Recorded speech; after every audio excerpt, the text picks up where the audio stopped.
अच्छा, भक्ति का मतलब क्या है? आपको मंदिर में जाके माला चढ़ाना भक्ति है? ये पूजा है, भक्ति नहीं है। पूजा और भक्ति में अंतर होता है। भगवान के सामने आरती करना ये पूजा है। भक्ति, भक्ति मतलब होता है जोड़ना। जोड़ना किस चीज को? अपने मन को भगवान में ऐसा जोड़ देना कि एक क्षण भी उनका स्मरण, उनकी याद मन से न जाए, तो समझना भक्ति हो रही है। केवल पूजा का नाम भक्ति नहीं होता है।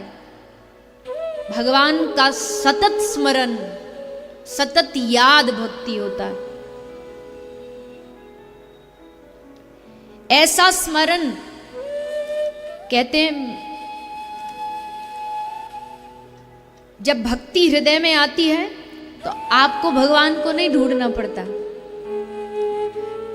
मीरा से किसी ने पूछा कि हे मीरा भाई, एक बात बताओ, आपको गिरधर कैसे मिले?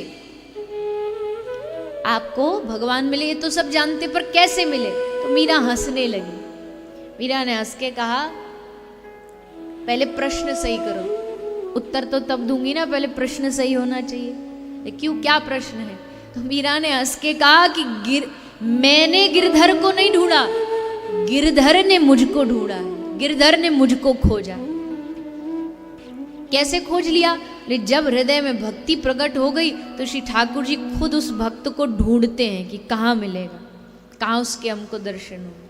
और मीरा जी जैसी भला किसी में भक्ति हो सकती है? मीरा की भक्ति अनन्यता कहीं हो सकती है तो वो मीरा से सीखो। राणा ने कहा कि इसको पहरेदार लगा दिए। पहरेदारों ने कहा कि राणा जी, रात को इसके कमरे में कोई पर पुरुष आता है, हमने देखा है, ये बात करती है उससे, वो भी करता है, आदमी की आवाज आती है।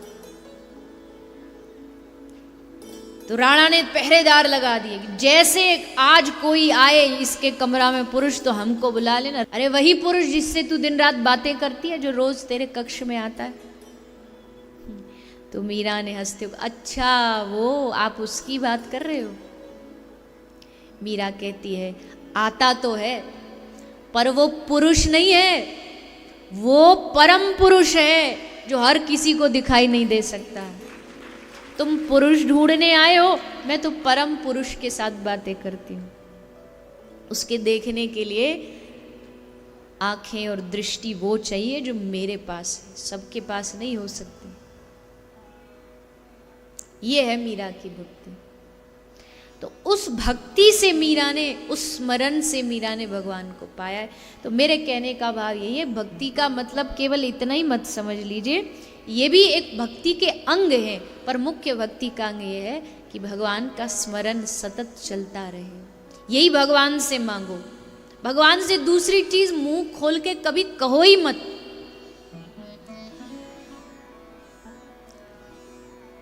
सीधी सी बात है, देखो, धन मांगना है तो धनवान से मांगो, रूप मांगना है तो रूपवान से मांगो, लेकिन अगर भगवान मांगना है तो भगवान से मांगो। भगवान भगवान ही दे सकते हैं, और कोई नहीं दे सकता है।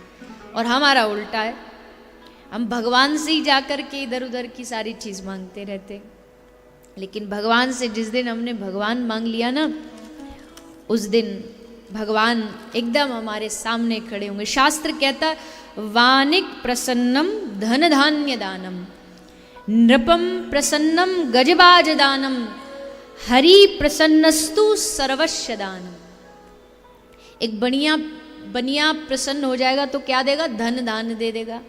नृप प्रसन्नम गजबाज दानम, एक राजा प्रसन्न हो जाएगा, ज्यादा से ज्यादा हाथी घोड़ा दे देगा, गजबाज दानम। पर हरि प्रसन्नस्तु सर्वस्व दानम, जिस दिन हरि प्रसन्न हो जाते हैं ना, उस दिन हरि सब कुछ हमें दे देते, सब कुछ प्रदान कर देते। और सब कुछ का मतलब ये होता है, भगवान कहते तू मुझसे कुछ कुछ मांगेगा, कुछ कुछ दे दूंगा, तू बहुत कुछ मांगेगा, बहुत कुछ दे दूंगा, लेकिन जो मुझसे कुछ नहीं मांगेगा उससे मैं सब। अपने भगवान पर श्रद्धा नहीं, उनकी वाणी पर श्रद्धा नहीं।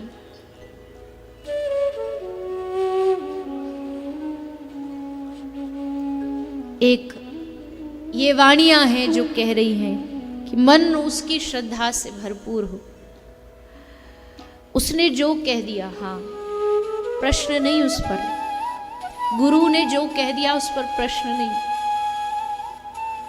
तर्क मत किया करो। गुरु ने कहा है नाम भजो तो भजो, गुरु ने कहा है कृष्ण कृष्ण कृष्ण कृष्ण बस कहते रहो। अब उस पर प्रश्न मत करो, अभी ये नहीं हो रहा, अभी वो नहीं हो रहा। गुरु के वचन सत्य कर्मा नहीं। क्यों मिले शबरी को राम? अपनी भक्ति तो शबरी की थी, लेकिन अपनी भक्ति से ज्यादा भरोसा, विश्वास शबरी को अपने गुरु के वचन पर था। जब गुरु ने ये कहा कि शबरी तेरे कुटिया पर राम आएंगे, बस वो बात उसने अपने हृदय में बिठा ली।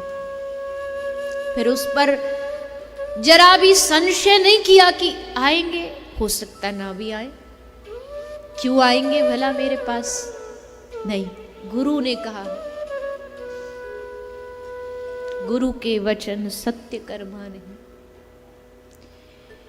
इस दुनिया में अगर कोई हमारा सबसे बड़ा हितैषी है, हमारा कोई सबसे बड़ा सहयोगी है, तो वो गुरु है। उसको पता है कब क्या करने से मेरे इस आश्रित भक्त को भगवान की ओर जोड़ा जा सकता है। वो ना भी रहे, सशरीर गुरु ना भी रहे, तो क्या वो वहां से बैठ करके हमारा ध्यान नहीं रखता? क्या वहां से वो हम पर नजर नहीं रखता कि कहाँ ये गलत फिसल रहा है, कहाँ इसे संभालना है, कहाँ इसे बचाना है?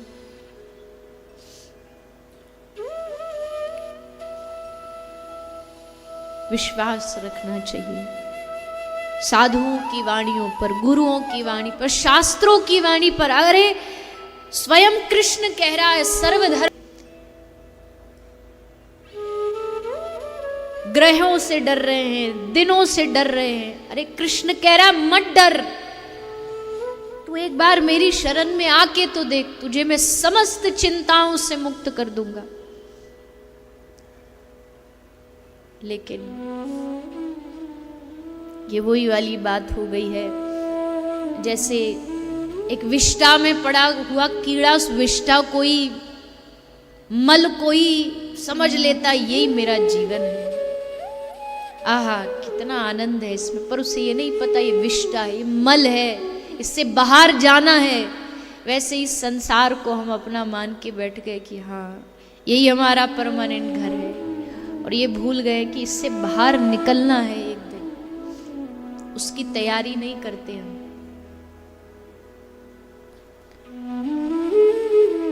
दस दिन के लिए कहीं घूमने जाना हो तो महीना भर से तैयारियां चालू हो जाती है, सामान रखना, खाना पीना, कपड़ा, सब तैयारी करते हैं।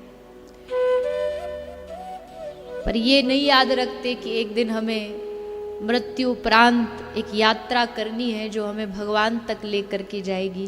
उस यात्रा की भी तो तैयारी करनी है। उस यात्रा की तैयारी क्या है? बस एक ही तैयारी है उसकी, हरि नाम, नाम करो, नाम भजो। जितना नाम का स्मरण करोगे उतनी आगे की तैयारी अपने आप हो जाएगी, अपने आप भगवान सब व्यवस्थाएं बना देंगे। नाम, हरे नाम, हरे नाम, हरे नाम जीवनम यत्रार्पिता नियमतस्य स्मरणे न काला। हरे नाम, हरे नाम। महाप्रभु के पार्षद कहते खंड खंड हो जाए यदि यही तन प्राण, शरीर का कोई टुकड़ा टुकड़ा कर दे लेकिन तबहू ना बदने आमी ना छोड़ी वो हरि नाम। कोई शरीर का टुकड़ा टुकड़ा भी कर देगा तो भी हम हरि नाम नहीं छोड़ेंगे। इतना नाम के प्रति प्रेम होना चाहिए। और हम तो कहाँ नाम के प्रति प्रेम करते ही नहीं।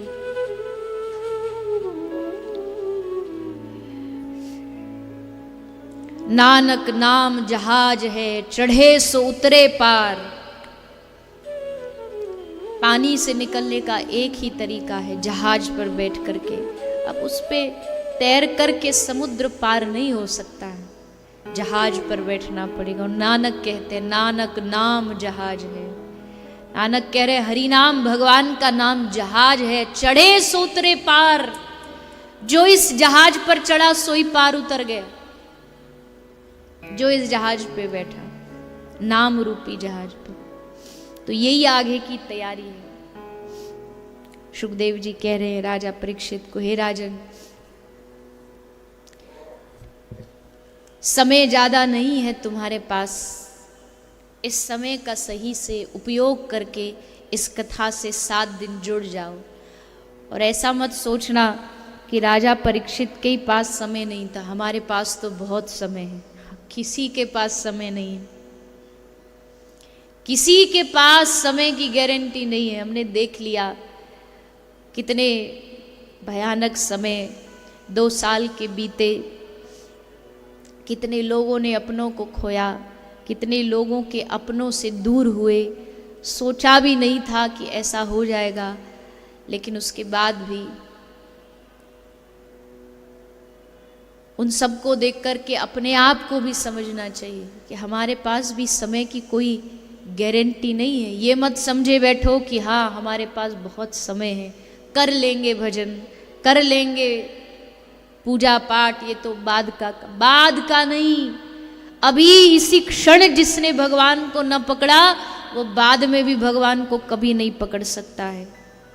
जिसने सत्संग सुन के आज अभी बिगड़ी जन्म अनेक की, अब ही सुधरे आज के साथ भगवान के नाम को पकड़ लीजिए। दुनिया में रास्ते बहुत हैं, बहुत लोग आपको अलग अलग रास्ते भी बताएंगे, पर